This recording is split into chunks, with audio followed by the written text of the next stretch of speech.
What's up, Prince coming to you from the Cineverse. And today, I want to make this video to kind of talk about a concept that really has been on my mind all year. Now, it's the end of 2016, and each year I like to kind of do these videos to show you some of the lessons that I learned through the year and how it applies to being successful in entrepreneurship, business, and really just in life in general. So let me ask you a question.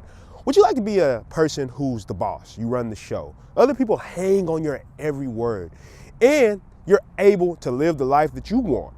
Not worried about what other people think about you, and not worried about the criticism that you'll inevitably get when you try to go do something different. If this sounds like something that's interesting to you, I want to talk about some of the things I learned about becoming yourself, being your own person, being your own unique personality. How do you do it? How does it happen? So what I'm going to do in this video, I'm going to use a couple stories from my life, and also some things that I learned from this year, 2016, some big things that I learned from this year that are going to show you how you can become yourself. After this video, barring some type of weird mental illness, I think you'll be able to understand some of the practical steps in order to become yourself. So let's get right into it. So the first thing I want to talk about is most people, when they start off, they think that they have one big hang up, and they believe that personality is static, it's fixed. Personality can't be changed. But what I've discovered is that personality is malleable. And I'm going to tell you how I discovered this, and I have to take you all the way back to high school. Now, I remember, all throughout my life, my family used to always say, you're not the social one. You're not the social one. Your brother, he's the social one. You're not the social one, right? So I took this script and I kind of regurgitated that to everybody else. So whenever I had a leadership position or something like that, I would never go after it because it wasn't me, right? That wouldn't have been me being myself. And so funny thing is, say for example, after you get these type of scripts in your head, you try to step up. People are gonna say, why are you trying to be something you're not? Why are you trying to act different? That's not who you are. But really, I want you to go deeper to this and kind of understand where you are. Now, I was a very nerdy kid. Just to paint the picture for you, I remember in 9th grade when I came to school, my brother used to tell me, he said, look, you're going to 9th grade, who you are in 9th grade is going to determine who you are for the rest of high school. You have to set the person out. You have to set up your life right then, or otherwise you're going to be known for that for the rest of high school. Now, of course, this is probably the path that most people took, but it was interesting what happened to me. So when I first went in 9th grade, I remember I went to school with my cousin. My cousin was way more popular than me. So I remember walking in, he told me, man, come sit over at the table with me. You know, it's my cousin, trying to be nice. So I come over and sit at the table, and I never forget, it was 2 girls walked out. Now, the cafeteria is completely packed. You know, it's got those brown tables everywhere. It's got a stage in front, because we used to have like a cafeteria auditorium. It had these big red curtains in front of the stage, and then there was a window where you could see outside onto the street right immediately behind us. So I sat down at the table, everybody's loud, everybody's talking, people come sitting down. And I never forget, there was these 2 girls that came sat at the table. Now everybody's sitting there, they're cool. Of course, me, I'm a little bit like, oh wow, I'm sitting at the cool table, right?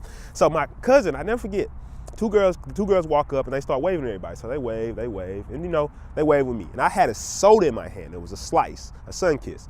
So I was holding it in my hand, and I was so nervous when they waved at me. Instead of just using my free hand, I took the hand that I had I took the hand where I had the soda, and I did like this, and I waved, and I dropped the soda. Soda splashed all over everybody, and people were like, oh man, what the fuck is going on? What are you doing? Whatever, right? It was one of the most embarrassing moments that I've never felt more embarrassed in my entire life. And I just felt like, well, you know, like my brother said, I made the mistake.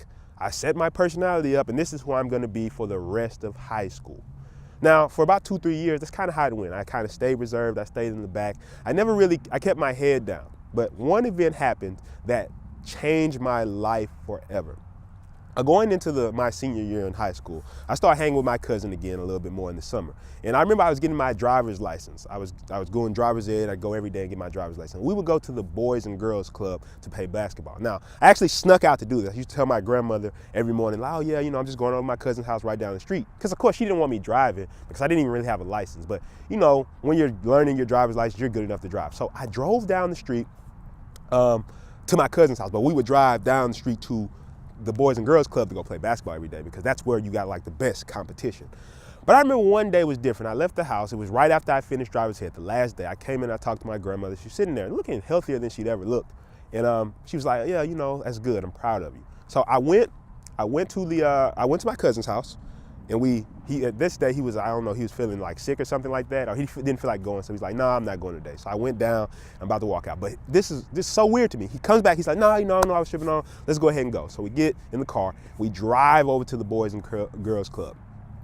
Now, we like in the Boys and Girls Club, they used to play these like full 5-on-5 games or whatever. Sometimes other Boys and Girls Clubs would come and play. So I played today, and my cousin was on the opposite team of me. It was just an epic game, like epic game, steals, crossovers, people falling down, people getting their ankles broken, all kinds of people getting dunked on, everything. It was an epic game, and it came down to the wire. It was half court. I never forget, my cousin, they inbounded the ball to my cousin. He was dribbling down, He threw the ball over the cross, and I jumped up and I grabbed it out there. I run down, we're down by 2 with 4 seconds left on the clock. I'm about half court, and I shoot it up like Steph Curry from half court. Bang! Right? And I never forget jumping around and all this type of stuff. But when I looked over into the corner, right in the middle of this moment, I see my auntie walking in. Now, the first thing I'm thinking is, oh shit, I'm in trouble because we're not supposed to be here. Now, my cousin walks over to my auntie, which is his mother, and then he just talks to her, and he runs back over and says, hey, we gotta go right now, or whatever. Right? So let's go pack up, let's go get in the car, we gotta go right now. So I'm like, okay, let's go right now. So we get in the car, we drive back, and all I'm talking to my cousin about is, man, I'm in trouble. I already know I'm in trouble. So I get in the car, I'm like, damn it, I'm in trouble. So I get to the house, and when I drive up to my house, it's like 6 or 7 cars just lined up in front. I didn't even think anything about it. My brother's standing out in the street. You know, I start playing around with my brother. He goes to grab the door and open my door, and I'm like scooting up the car. You know, you scoot up the car, and he's not having it today. He's just completely blank. So I get out the car, I step out, and my mother walks over to me. She looks me in my face and said, she's gone.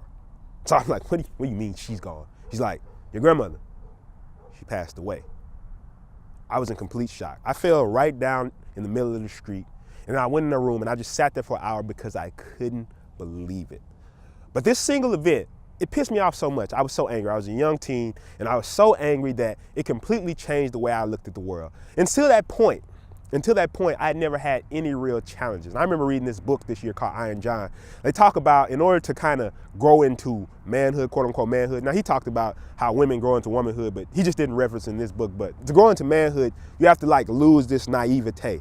And I was just naive about the world. Before my grandmother passed, everything was kind of easy for me. Well, at least in my opinion, you know. But now things completely changed. We went from having things to being completely broke, poor, nothing. Cars getting repossessed, all kinds of stuff, losing our house, all this type of stuff happened. It was like being in another dimension. What the fuck is going on?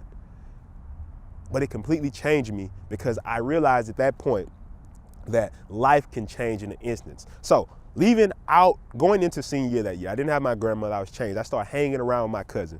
I started, getting into a lot of troubles. I'll be honest, I started getting into a lot of fights. I started doing a lot of shit that maybe I shouldn't have been doing.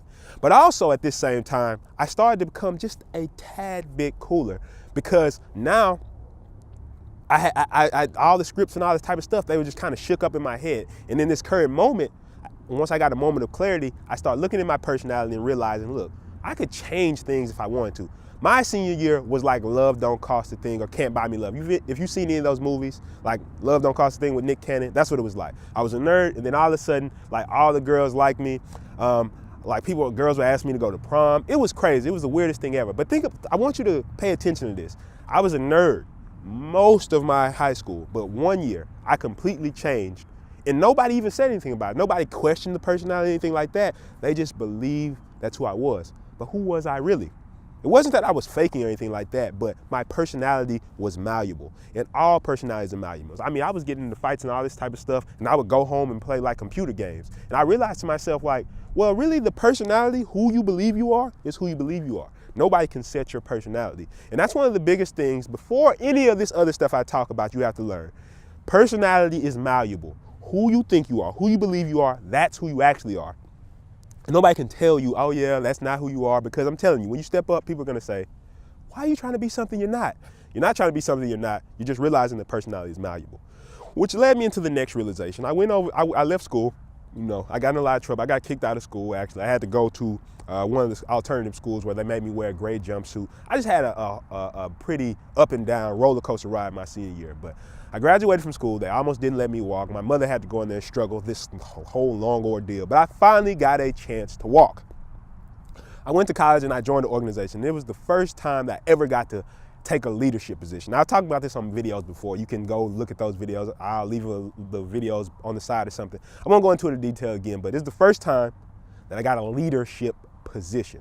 Now, what I realized in this portion of my life is that, yeah, your personality is malleable. You can kind of become the person you want to be. If you want to be a person, you just set down the type of trait you want and start acting in that way, and eventually you become that person. That's not faking it. That's you living your life the way you want. But then I realized that in order to become yourself, you need something else. And that leads me into my next point, values and morals. So many people around, they don't really have their own values and morals. They don't know what they stand for. They don't know what their life's about. They don't know any of these things. But what I realized was that you need values and morals. In one of my favorite books, all time, An Iron Will, he said, a man with an iron will, you can measure him and estimate the work that his will accomplish, or something like that. I'm paraphrasing a little bit. But values and morals are what you set up in your life that you stand for, that you will not break on. And people begin to measure you by that. But if you don't have any values and morals, you'll just start adopting the values and morals of everybody around you. And that's one thing about me when I accept this leadership position. I knew what I wanted to do. I remember, I told people my life is about discovering what's possible in challenging traditional thinking. That's what my life is about. So I have my own values. One thing I value is always taking action, always seeking new ideas and knowledge. These are things I value. No matter what happens, I will not change them. But if you don't set up these values and morals, then people are going to push you all around. I had friends in college. They always used to, every time somebody else came around, told them what they should be doing, they would change, they would switch. They had trouble even selecting majors because they didn't have their own morals. They didn't understand what they were using the schooling for. They didn't understand what they were using the college for. So the second thing I just want you to remember, if you don't have values and morals, it doesn't matter. Values and morals are what makes people be able to estimate you. But if you just go about your day and you don't have, hey, this is what I'm about, this is what I stand for, then you can't ever be yourself, because you're always going to be looking at other people's values, other people's morals, and saying, oh, that's what I should adopt. You go around, you look at all these people on the internet, YouTube, and all this type of stuff, and they're telling you you should believe this, you should think this. But what you're doing, you're listening to their strong morals and values, and then you're adopting them. And that's not how you become yourself. You can't be yourself. Listen to other people's values and morals. Doesn't mean that your values and morals may not be similar to somebody else. However, if you haven't set your own values and morals, then you're never going to become yourself. And the easiest way to do this is to take like 4 or 6 things that you value and just write them down. Seriously, write them down, because you need to remember what you value. So anytime you get in a certain situation, you know how to act, because if it goes against your morals, if it goes against your values, don't do it. I've had deals that I've given up because it just went against my morals and values. If something doesn't allow me to provide value, doesn't allow me to take action, doesn't allow me to live life by my standards, then I'm not gonna do it. I don't care how much it pays. I don't give a fuck who's doing it with me. I don't care about any of that stuff. That's just what I'm about, and that's what I value, and that's morals, and that's one strong step to becoming yourself. But that leads me into my next point, which is conflict. I've talked about this also before, but being willing to go through conflict. I remember walking into a meeting with the in crowd, my boy Will Powell. I was helping him, doing some consultations with him. And I was walking in a meeting trying to help him get his team together. Now, at the club that I was at, it's called Story Houston. We walked into the place that's called the Gold Room. It's this beautiful gold room, and has these curtains over the main room where we were having the meeting. Now, I walked in, it's quiet, dead silent. And one thing when you meet a new team, sometimes you want to do a bit of an icebreaker. So I asked everybody, hey, stand up. And I tell everybody, man, I heard people smacking their lips. People like, man, I'm not doing that shit and all this type of stuff. And I remember I just kind of sat there for a second, and I felt the conflict in my chest because I wanted to speak up. So for a second, I thought about not. Then I said, you know what? Fuck that. I said, look, everybody, we're trying to form a family here, a team that works together, that helps each other. And just like if my brother or my sister or somebody did that, I would get on their ass and say, that's bullshit. If we're trying to do something here, there's no plan. So everybody needs to participate. And if you're not willing to participate, be willing to go. I opened the curtain, really dramatic, just being dramatic, really. And I sat there for a second. Everybody was quiet, and they just like, okay, we're with it. So everybody sat up, they did the icebreaker, and it turned out to be a great meeting. But that little bit of conflict I felt in my chest, that little bit of, I don't want to say it, I had to overcome it. And that was because I was speaking up for what I believed in. That's being yourself. A lot of people don't want to speak up for what they believe in because they're not willing to go through conflict. You have to be willing to deal with that little bit of conflict in order to become yourself. Look, if you have a great idea, if you have a good plan, something you want to say and you don't speak up, you're really not being yourself because you're compromising who you are, your values. Oh my God, it's starting to rain. But I'm trying to finish this up really quick because it's raining right now. But if you're willing to go through that little bit of conflict in order to express your personality, then you have a strong way to become yourself. Now the next major thing that you want to talk about is people pleasing. People pleasing is probably one of the biggest things that stops people from becoming themselves. And there's a great book you can read about this called The Disease to Please. Me and my brother love this book. The Disease to Please talks about how a lot of times we don't live our lives for ourselves. And the best line that they say in this entire book is, the more you identify with being nice than being real, the more trouble you can get. So what does that mean? A lot of times when we go into business, there's something we want to say. Maybe it's a friend, maybe it's a family member, maybe it's a colleague, and they say something to you. And what you should say to them, the real conversations you should have with them, you don't, because you're like, oh, I don't want to be mean. I don't want to offend anybody. But a lot of times these people are stepping on your toes. I remember when I first started business, a lot of, not even my family, a lot of friends, they didn't even really believe in what I was doing or my vision.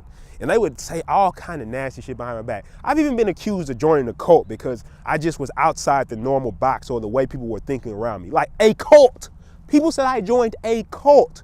This is what I'm telling you, a cult. Now, I don't know if that was very nice to say, but part of me was like, I don't want to say nothing to these people. I'm still going to be nice to these people because, I just don't want to offend anybody. But what I realized was that if you're going in a direction, if you have a dream, and people are not willing to hop on board with that, it's not your job to be nice to them. It's your job to be real with them. I always tell people, family member, friends, whoever it is, if they're not willing to go in the direction that you want to go, they're not really your friends. I'm going to say that again. If they're not willing to support and go in the direction that you want to go, they're not really your friends. Look, so many times in our life, we believe that it's our job to please the people around us, that we should please this person, we should help this person. But those people are going in their own self-interest. At a certain point, you have to act in your own self-interest. And if you're willing to act in your own self-interest, you can see how easy it would be to become yourself. I have friends all the time. One of the biggest things, they don't struggle with the strategic part of business. They don't struggle with maybe setting up systems, but they're going around, they don't want to offend anybody. They don't want anybody to get upset with them. They're people pleasing. They're trying to please other people because, I want to be liked. I want people to think I'm nice. I don't want people to think bad of me. I remember this girl. I got a text message from this girl, and she said, I had high expectations for you. I had really high expectations for you. And I remember looking at that text message, and the first thing I thought was, I don't give a fuck about your expectations. And why don't I care about your expectations? Because it's not my job to please anybody else. Now, the people who connect with me, the people who love, like say, for example, my content, the people who watch videos like this, my friends and family, yes, I connect with the people who already love me for who I am, who love what I do. And I'm not trying to change that in order to please anybody. That's what people don't understand. In my second video, I talked about attraction versus pursue, even in business. You're trying to attract the right people. You're not trying to go after the right people. So no matter what the expectations others have for me, whether it's my mother, whether it's my brother, whether it's my cousins, whether it's my friends, whether it's my family, I don't give a fuck about that. I give a fuck about my own expectations for myself. And so many people have trouble becoming themselves because they don't set those expectations for themselves. They try to people please. So the next thing, and the fourth thing you need to know is people pleasing. And now this last thing is one of the things that I learned this year, and that's self-trust, learning to trust yourself. Learning to trust yourself has to be one of the hardest things that people do. When you go out here and you start building a business, when you start trying to be successful, you're gonna get all kind of content bombarding you, all kind of advice on you should do this, maybe you should do this, maybe you should try it this way. You're gonna go on the internet, you're gonna look at all these great entrepreneurs and they're gonna be putting out their content and their ideas. You're gonna be like, who do I listen to? This guy's got some good concepts, but it contradicts with this person's concepts. So who should I listen to? What advice should I take? But the thing you need to do is learn to trust yourself. I'm gonna go and elaborate on this a little bit further because this is one of the biggest lessons I learned this year. There's an essay by Ralph Waldo Emerson called History. And I don't remember it exactly, but I'm gonna paraphrase it. But he talked about a lot of times you have great ideas and you don't put them out there. And then you have to shamelessly watch. You're shamed. Shamelessly watch as somebody utters your same ideas from their lips. And I've had this happen to me so many times. I had a great idea and I didn't put it out there. I didn't express that idea. And then I watched as somebody else said the same thing out of their lips. And I thought to myself, damn, I had that idea a long time ago. But now, if I ever told anybody I had that idea, they'd be like, yo, you copied that off that person. But it's because I didn't trust myself. I didn't value my own ideas, my own beliefs. For the longest, I used to watch people on YouTube and used to watch other people put out their ideas. I used to be like, man, I had that idea a long time ago. Well, I didn't trust myself because I felt like at the time I needed somebody else to validate my ideas. I need somebody else to tell me my ideas were worthwhile. And the biggest thing you have to realize is that your ideas are worthwhile because you express them. That doesn't mean you're always going to be right, but even being willing to get that conflict, if you're not right, that's so crucial to becoming yourself. This year, one of the biggest things I learned is that I had a lot of personal concepts. And I got some of the videos I put out this year that talked about personal concepts. One like the action threshold or script rewriting. It's like the video I did right before my final video for the Massive Action Movement show this year. Those were personal concepts of mine. And those were personal ways I viewed the world and things that I use in order to be successful. But for the longest, I didn't want to put those out because I said, well, you know, when nobody else has even talked about it, and nobody else has said anything about it, and I don't know if I should put it out because what will people say about that? Now, that goes to multiple things. First, dealing with conflict like I talked about earlier, but really just learning to trust yourself. I start feeling like my ideas, what I believe, what I wanted to put out there, what I wanted to express was valuable. I started to believe that what I had to say, what I put out there was valuable. And who cares who doesn't like it? Like right now, I can make mistakes in this video. I can do stuff in this video that's not exactly correct. But if you love the content and the idea helps you, that's all I'm here for. I'm not here to try to make a video, to try to make myself look good. I'm trying to teach a concept. I'm trying to reach you. That's why I make these videos. That's why I make a video like this. That's why I make a year-end review, to kind of let you know what I've learned this year. If you want to become yourself, you're going to have to learn these things. And most people don't go through this process because they're just too scared. The criticism, the conflict, all these type of things, people don't want to go through it. So like I said, it's learn to trust yourself. And when you trust yourself, you're going to receive criticism. People are going to doubt you. But when you're willing to go through that, when you're willing to go through all this and trust out of everything yourself, that means you do the research, you get the practical experience, all those things, but you trust yourself, then you finally have the ability to become a strong personality, one that people follow, one that people hang on their every word, because you're yourself, you're unique, you're your own individual, you're putting out your unique story, you're not looking at anybody else to tell you what you should be. That's when you can become yourself. So I want you to remember those. Those are like the 5 big things I learned in life. And the last 3 things are things that I kind of came to those realizations this year. So I just want to remember those things. Remember, your personality is malleable. Nobody can tell you who you are. You want to be a person, just start working towards it and move to become that person. Second, set strong values and morals. Know who you are, know what you value, know what you believe. And those are big things when it comes to becoming yourself. Not somebody else's values, not somebody else's morals, but your own. Be willing to go through conflict. Go through the criticism. Go through the doubt. Go through whatever people have to say about you. Express your ideas, how you want to express them if you want to become yourself.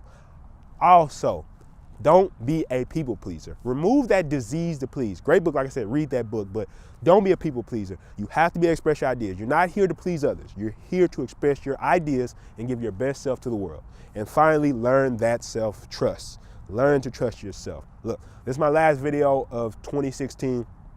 I always make these in order to let you know what my practical journey is. If you go back and watch my videos, you can watch my 2015, what I learned in entrepreneurship in 2015. I talked about the big things I learned last year, things like massive action. But I learned this year that nobody gives a fuck about your excuses. And also, you have to learn to know your own value. What's your own value? What are you worth? You have to know these type of things because that's the only way you can become yourself. This journey of entrepreneurship has been crazy. Things are starting to pick up. Things are starting to go.